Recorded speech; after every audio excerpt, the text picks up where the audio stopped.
Hey everybody, this is Ryan MacLean from the class of 2013.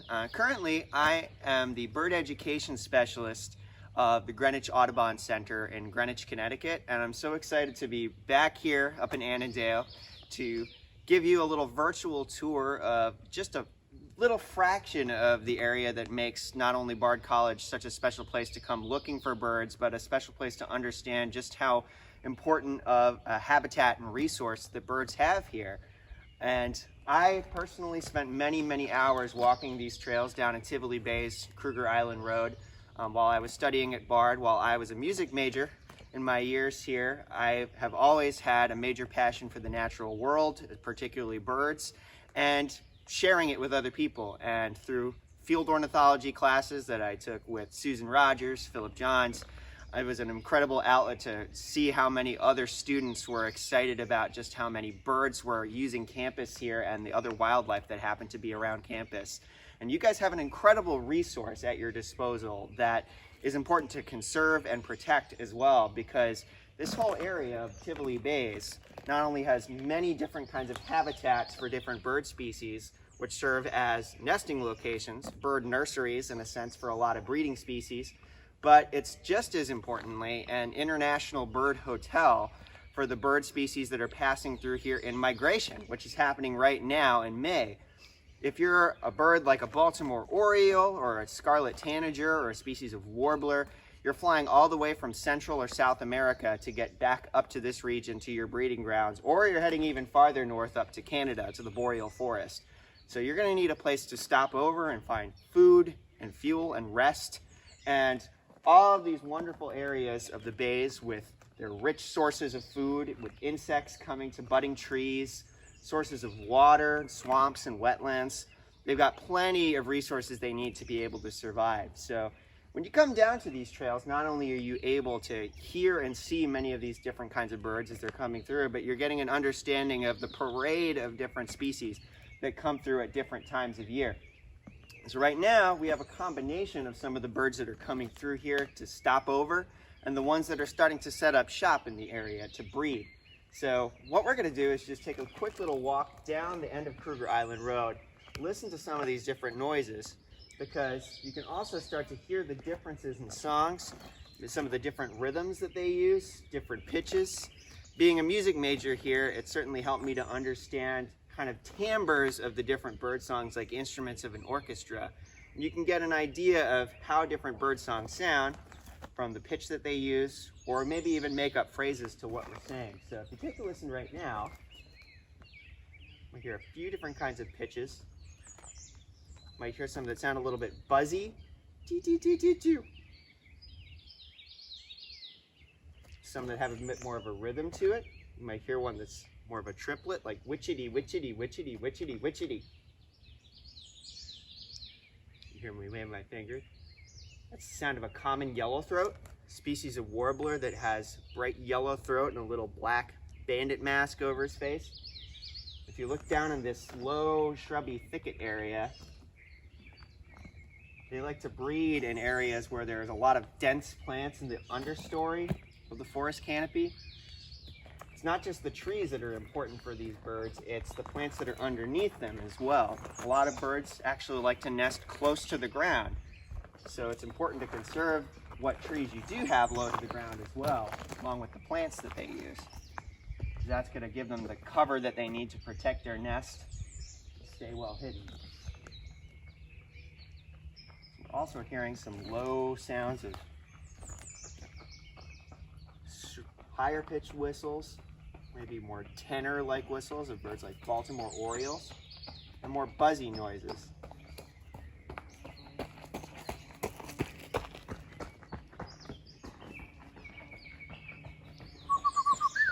You might have heard was the Baltimore oriole, bright orange bird that will be making a nest like a basket that hangs from a tree. And the little dee-dee-dee-dee-doo, more high-pitched and buzzy like an insect. Dee-dee-dee-dee-doo, right there. It's a beautiful little warbler called the American redstart. Black, orange stripes, and a beautiful tail that fans out with orange at the tip. They love these wetland habitats. It is important that whenever you have habitat for birds, a lot of times you want to make sure that there are components that you may want to protect and control, manage, so that the bird's habitat remains healthy. Even though there's a lot of great plants that are native to our region that are helpful to them, invasive plants that have been brought here by people are one of the major threats to our bird populations. Plants like mugwort you see down here that grows in very dense patches, was brought over from other continents, that can often take over areas of land that will have a lot of biodiversity and natural resources for our birds that will help them. So at our Greenwich Audubon Center and other Audubon centers across the country, land stewardship is a big part of what we do to make sure that we are controlling the invasive species, planting native plants, native trees, other resources for these birds. Because if you have non-native plants or trees, you have a lot less insects that they might be coming to. Certain native oak trees can attract hundreds or thousands more species of caterpillars, of butterflies and moths that birds will need to eat. A non-native tree, however, will only attract maybe one or two.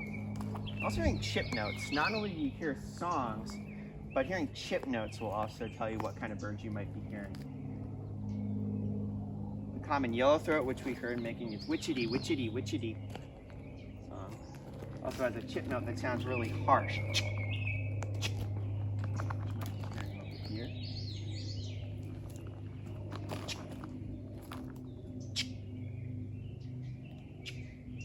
You might hear a couple of them. So there might be a couple of different males on territory. There's this witchety, witchety, witchety song again.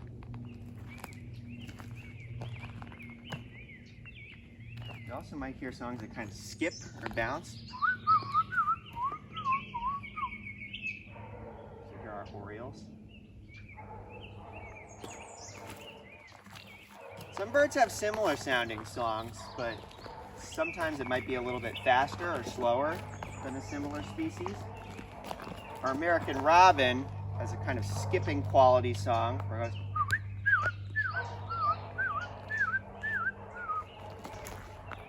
But sometimes we have a song that sounds like that, but maybe a little bit faster, a little bit more attitude. And I'm hearing one of those now. And that's our Baltimore oriole again, making it. They also like to chatter. Orioles will have a really sweet sounding whistle of a song, like we just heard, but they'll also chatter really loudly when they're flying or defending their territory. Another male.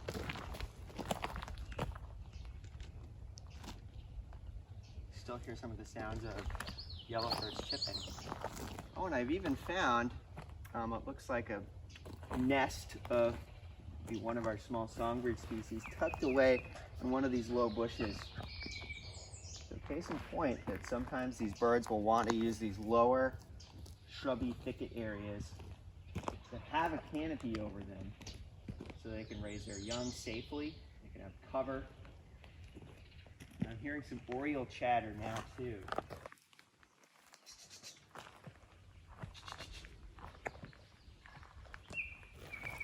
Hear that oriole chatter again?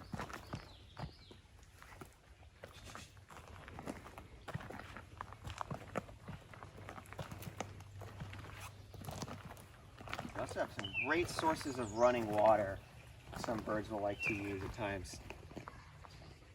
Some birds may like to nest in areas where there's fallen trees. Even after a tree falls down, it's still serving a purpose, creating a different habitat for certain bird species. You also have not only fallen trees, but you have a lot of tree snags as well. Even though they may not have much life. Oh, there goes our Baltimore oriole, that bright orange that just flew across.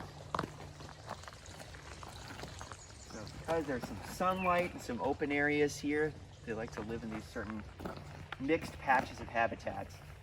So when you have trees that are starting to decay and you have more snag-like trees, you still have a great source of not only food, but nesting spots for woodpeckers as well. Because In these decaying trees, you have a lot of boring insects that are going to be starting to break down the wood, break down the substance of that tree. The woodpeckers will be able to use that as a source of food. And they'll also be able to nest in those holes that they're able to make in cavities in trees. So whenever you see tree snags, like what you see intermixed with more leafing trees, look and listen for shapes of woodpeckers as they're going up and down trees.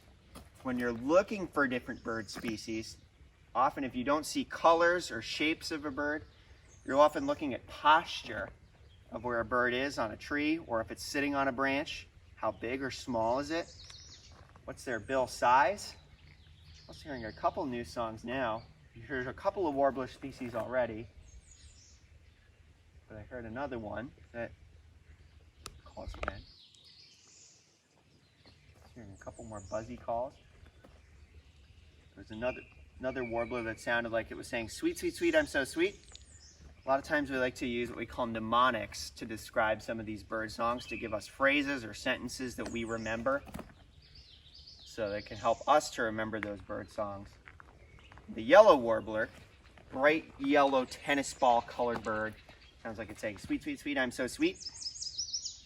And he just called behind us right now on cue. Sounds like he's saying, "Sweet, sweet, sweet, I'm so sweet." See if he calls again for us. That bird that made that call had to fly across the Yucatan Peninsula,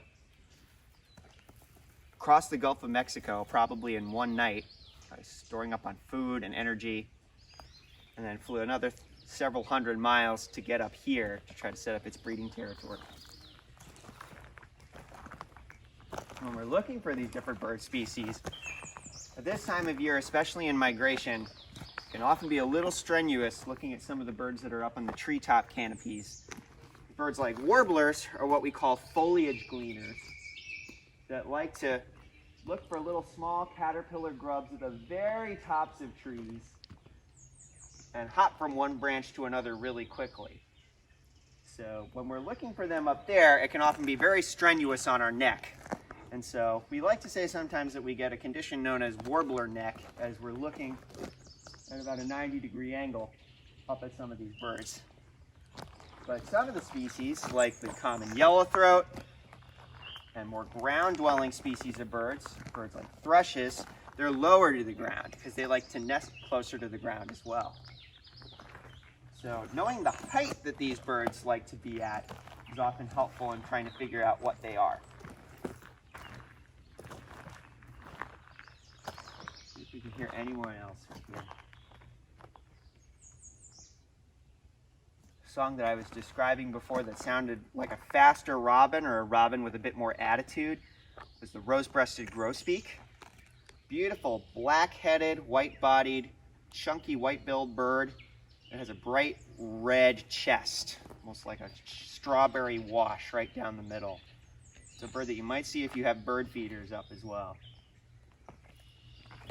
Also, as we start to get closer to the actual marsh of Tivoli Bays, start to hear that change in habitat, different kinds of birds that will nest not just in wooded areas, but in more wetland or marsh habitats.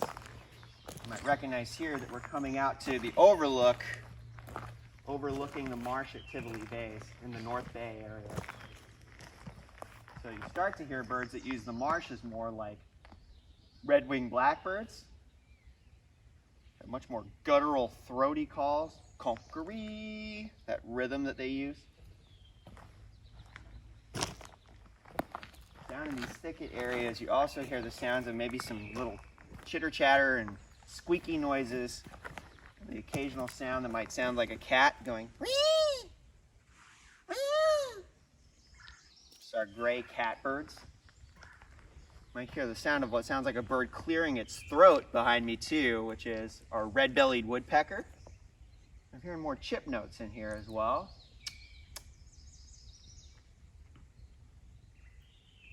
Some birds like to say their name so that we remember what they sound like, and that's how they've gotten their names. I was hearing one off in the distance that you might hear, which is a loud two-part whistle. It's This is the eastern wood pewee, type of flycatcher that sounds like he's saying pewee, just like how a chickadee says chickadee-dee-dee-dee-dee-dee. Hear that again. Still hearing common yellowthroat. And that sound of that clearing its throat, red-bellied woodpecker again. Seeing some birds hopping down low in the thickets. Really the best thing to do when you're looking for some of these birds that are moving around is just watch for movement first with your bare eye. Because as I mentioned with some of these birds like warblers, you want to see where they're moving to, and then put your binoculars up where you think you're seeing that movement. I'm like watching a small little bird hopping around. It's a female common yellowthroat working through the bottom of the thickets. Some birds, the males and the females, look exactly the same. You just heard the catbird chattering a little bit. Take a listen to that loud, squeaky chatter.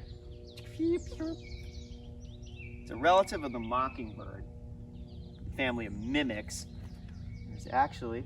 There's one sitting on the old boards of the boardwalk over there as well. You also got some wonderful butterflies because of all the pollinator flowers on campus here. That black swallowtail that just flew behind me. So having the native plants, and trees, and flowers, as I mentioned, is not just important for our bird species, it's important for butterflies and pollinator insects as well, that are going to be the next crucial element of the food chain for all of our birds. So now we're heading out to the overlook of the marsh. Maybe some other bird species we'll be able to see and hear that you wouldn't hear just in the woodlands, hearing them out in the marsh itself.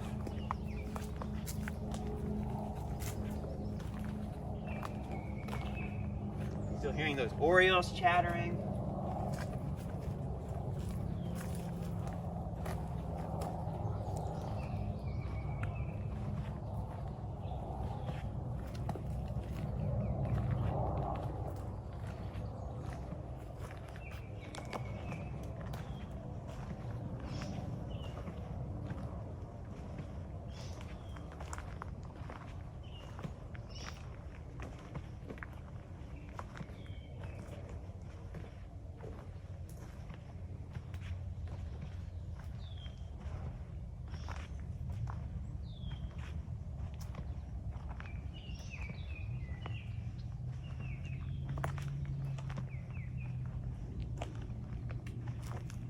So not only do you have great international bird hotel, having the forests and wetlands of Tivoli Bays, but having the marsh of Tivoli Bays is another extremely crucial resource for different kinds of birds that nest in different kinds of habitats, like these cattails out here.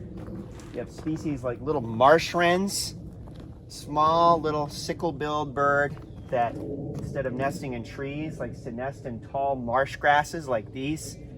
If you ever get a chance to see one perched up, it's almost like they're using the pieces of grass like two stilts to brace their legs against. They make this really loud, chattery call you might hear from out in the marsh if you're ever out here. Take a listen and see if we hear anything. You might have just heard one on cue there. Just another one right there.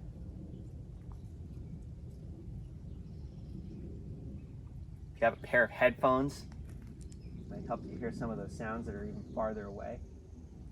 So not only do you have songbirds that breed out in the marsh, you have fish-eating marsh birds that can be very secretive, like least bitterns, which is an important species of special concern that has lost a lot of habitat in our area and in New York State. They'll use these marshes to breed, and it's very rare that you get to see one because they like to be extremely secretive in these marsh grasses. But every now and then you get the chance to see one come out in the open, especially if you have canoed or kayaked out in the marsh here. You get a special opportunity to see some of these bays. And right now it's about low tide. You can see how low the water is here. And that would look like a marsh wren that just flew by us there. He's actually displaying right now. And right now, when these birds are setting up territory, it's also mating season. So the males are defending their territories. They're also displaying to find mates and have nest sites. So sometimes you'll see these birds do different display flights where you'll see one come up and maybe flutter, sort of hover in midair, and then go down into the next set of grasses. So you're not only seeing migration now, you're seeing the beginnings of them setting up shop on their breeding territories.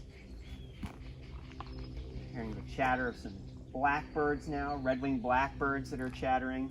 The males of the red-winged blackbirds will display, showing their big bright red epaulets on their wings and saying "conqueree" up on these cattail blades. But right now, with it being low tide, see how low the water level is here. It's also an extremely important stopover point, but for different kinds of birds than the songbirds that are in the woods. Shorebirds, like sandpipers, who we associate with seeing walking along the beach and scurrying along surf, are coming back right now from their migrations as well. Some of these sandpipers and shorebirds that breed in areas even as far south as Tierra del Fuego, Argentina, need to find stopover sites where they can find food along the water as well. And the food that they're looking for are small little macroinvertebrates that like to live deep in the mud. So mud flats and flooded areas are some of their most crucial sites that they're going to use to find food, to fuel up for their migrations, because they're heading all the way up to the boreal forests and near the Arctic Circle to breed even on the Arctic tundra. So finding areas where they have mud flats to feed and rest is extremely important to ensure these birds' survival as they're doing this journey of thousands upon thousands of miles every single year. So sometimes if you walk out into the bays, especially at low tide, you'll be able to see some of these shorebirds like solitary sandpipers, yellowlegs, least or semi-palmated sandpipers, as they scurry along the edges of the mud flats looking for food. So when you come out here, especially make sure to bring some good muck boots like these. Actually, we got a catbird hopping around behind us on the trail. It just went over into the bushes there.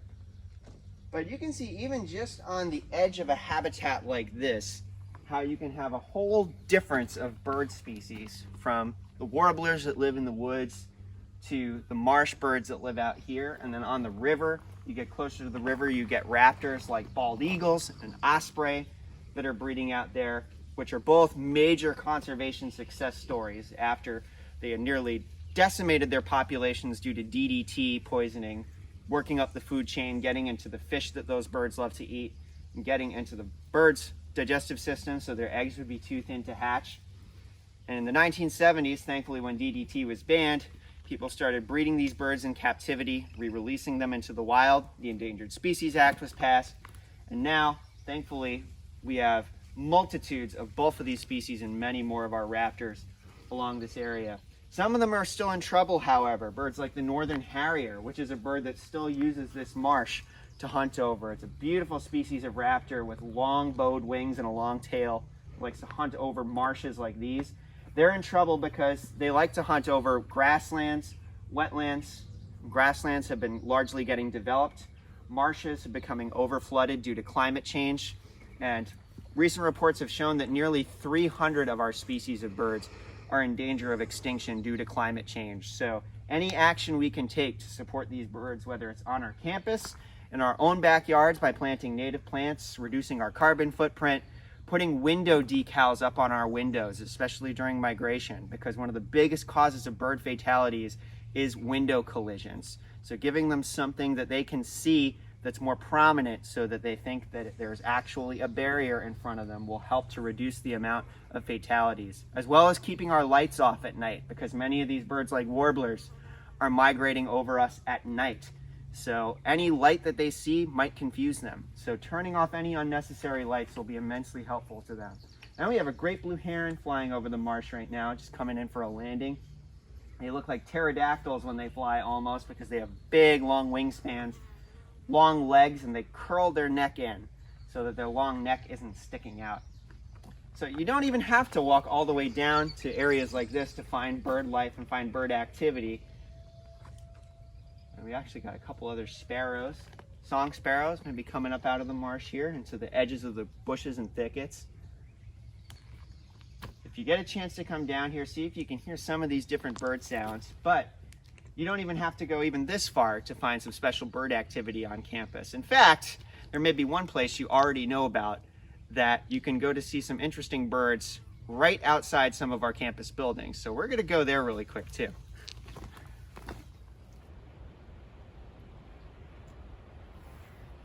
So if you've ever been behind the sports fields in the gymnasium and smog late in the day, you might have noticed in some of these bare trees, they're often quite occupied by some large winged visitors who are coming in after a long day doing some of their really important work. So these birds that you see up here, Mother Nature's garbage crew, our vultures often don't get as much love as they should, maybe due to their appearance, but they are one of the most important birds in our ecosystem for doing a job that is so critical to keeping our planet and our ecosystems clean by being scavengers and eating dead animals, which they're often picking up by their very keen sense of smell. They have one of the best senses of smell in the bird world. And they have such amazing adaptations. Like, look at this turkey vulture's ability to soar. You could actually see it deflecting the wind by holding its wings and rocking back and forth in a shallow V as it comes into land with the rest of the vultures here. And what a great thing is that you can see these differences in vulture shape and size by seeing them all side by side. You can get a great comparison of two different species of vultures when you see them together in a roost like this. So actually, if you come take a look through the spotting scope here, you take a look at two different species of vultures together. So on the left, you see there's a vulture with a dark gray head. Then above to its right, you can see one with a red head. So the one on the left is a black vulture, and the one preening itself on the right with the bright red head is the turkey vulture, and that's the one you just saw flying. Now, the turkey vulture has been more common in our area for considerable period of time. The black vulture has become more common just in the past 2 decades in our region because it's a species of bird that's gradually moved north from the southern United States, which is something we are seeing more and more in our bird species as climates warm. You can tell these bird species apart not just by their head color, but in flight, and you can see that turkey vulture holding its wings out in a V, has longer wings than the black vulture. It has 2 different colors where it's kind of dark above and then more silver on the bottom part of its wings. The black vulture has shorter wings that are more uniform black but with silver tips to the wing and a much shorter tail. So it's looking at alphabet shapes of them in flight as well. You can see them preening themselves right now. There's many reasons that vultures will nest or roost communally. And that's because these are birds that you could see by that bird that flew in, they heavily rely on soaring. And unlike some birds that can use energy and flap their wings, these birds will want to rely on sources of energy like thermals to get lift and altitude during the day. Sometimes you can see them doing some interesting behaviors like preening themselves, maybe getting some bacteria off of their wings. You might also sometimes see them stretching out their wings, whether it's during the day or later in the day. And they do that for a variety of reasons. For one, they want to raise their body temperature during the day. So they'll sun themselves so that they can raise their body temperature so they can get more heat, so they can generate more height when they lift off from the ground. And it also helps them to get rid of some of that bacteria that may have accumulated on them from dead animals, which is why these birds are doing that important job that they do. They do have a very strong digestive system that's able to handle something like that. So these birds will come in and roost at the end of the day. You can often see them sitting together in these clumps of trees, often in large groups at once. And then as they wake up the next day and they'll start to get more and more heat generated into their bodies, they'll lift off again as the sun starts generating more heat off the ground. So the unspoken heroes of the natural world and the bird family are taking up residence right here on your college campus for you to get to witness and for you to thank them for the wonderful job that they do in controlling all of the garbage and leftover waste in the natural world. And actually, if you look behind us as well, you might see a great blue heron flying over. You can see its long legs sticking out, probably going back into the marsh at Tivoli Bays. So you'll often see these birds in close proximity as they come to roost for the night after a long day of serving their purpose in the natural world. So that's just a few of the special avian wonders you get to witness on this college campus, and I'm so thankful to the Bard alumni offices for allowing me the chance to come back here and show you some of these special places that are near and dear to me and a lot of us. And so thank you all for joining us for this special little bird tour campus. And if you'd like to check out some of the events we are doing at the Greenwich Audubon Center in Greenwich, Connecticut, visit greenwich.audubon.org to see our upcoming bird tours, education programs. And not only do we care a lot about conserving birds and wildlife, our care is for equity, diversity, and inclusion of all people to enjoy them as well. So we have many events coming up to bring as many people together to know all are welcome to come enjoy this, like our Let's Go Birding Together programs for Pride Month coming up in June, and many others. So we hope you can check some of that out, and we hope you get outside and enjoy some of these great, wonderful bird species that you have on campus here. So thank you all so much, everyone.